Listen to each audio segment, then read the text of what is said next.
Hello and welcome to another devlog. I just recently finished my bachelor thesis defense, and since then I've been hard at work on adding some new features to the game. The number one thing I've been working on is a skin system so that the player can purchase and select new skins from the menu to use in-game. I even added my own custom Ragdoll support using hinge joints. Anyway, without further ado, let's get this episode started.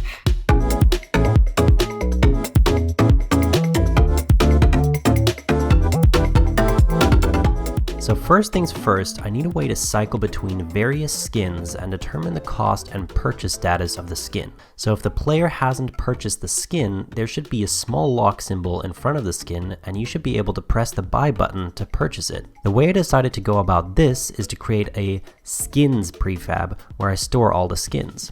This prefab will then be used in the shop menu and in-game to depict the active player's skin. I'll also have an attached script to navigate the skins and to make the currently selected skin the only one rendered. Now in the store, I can invoke the traversal methods to switch between each skin. I added this little lock sprite to denote if a skin has been purchased or not. It's made active or inactive depending on if the player owns the skin. Lastly, I also added a way to save the state of the skin across play sessions with player prefs. And that's pretty much the core system for the skin selection done. Now with this foundation in place, I want to design the default skin and maybe make it so I can just replace the sprites to create a new skin. What I've been meaning to do for a while now is add a Ragdoll player skin. I think this will add a lot of charm to the game and in my opinion can also add a lot of variation and dynamicity to the player skins. The way the skins prefab is designed allows each skin to be completely unique and even have its own behavior. So I can perhaps have a skin that interacts passively with the environment or do different things on different events. I think it's a pretty cool system. Now let's implement the default player skin. I made these prototype sprites for the player. The default skin is going to consist of 2 skins in total. One skin for when the player is flying through the air, and one for when the player is holding onto a rope.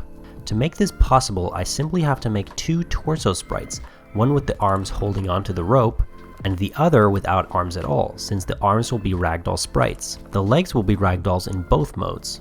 I first attempted to implement the Ragdoll feature using 2D hinge joints, but this failed miserably. I'm not sure why, but there seemed to be some amount of elasticity to the anchor whenever the player moved in-game. This made the joints seem detached. My solution to this was to use regular hinge joints with regular rigid bodies. This, for some reason, solved the problem and made the hinge joint anchors rock solid. If someone has an explanation as to why this is happening, I'd be glad to hear it.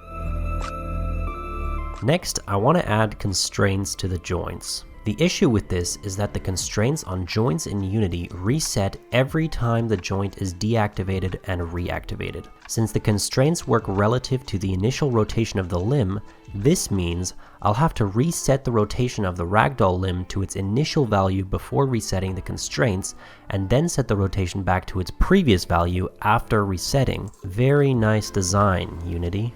Now with this in place, everything should work just fine, right? Not quite. Since I had to use the onEnable method that gets triggered when a game object becomes active to reset the joints, this came with an issue. It turns out that when a game object is enabled for the first time, the awake method is called, followed directly by onEnabled, followed by the awake methods of the child objects. This is an issue since onEnable from the parent is called and tries to reference the children objects before they had a chance to initialize. I solved this by creating an initialize method in the children script and calling this in the parent's awake method. Once again, interesting design choice, Unity. Anyway, with that done and some small issues brushed aside, my default skin lives.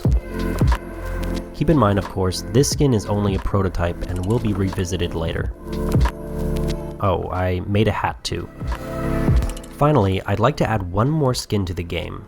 After giving it some thought, I decided I would make a monkey skin, with limbs much like the default skin, but also a tail. This one is going to have knee and elbow joints as well. So now let's check out the system one last time. We have our skin selector. We can see that by default, the default player skin is active and no headgear is selected. If I switch the headgear, you can see this headgear hasn't been purchased yet.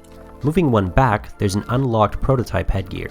Then, regarding the player skins, If I select the next skin, you can see it's still locked, but if I press the purchase button, it becomes unlocked and ready to be used in-game.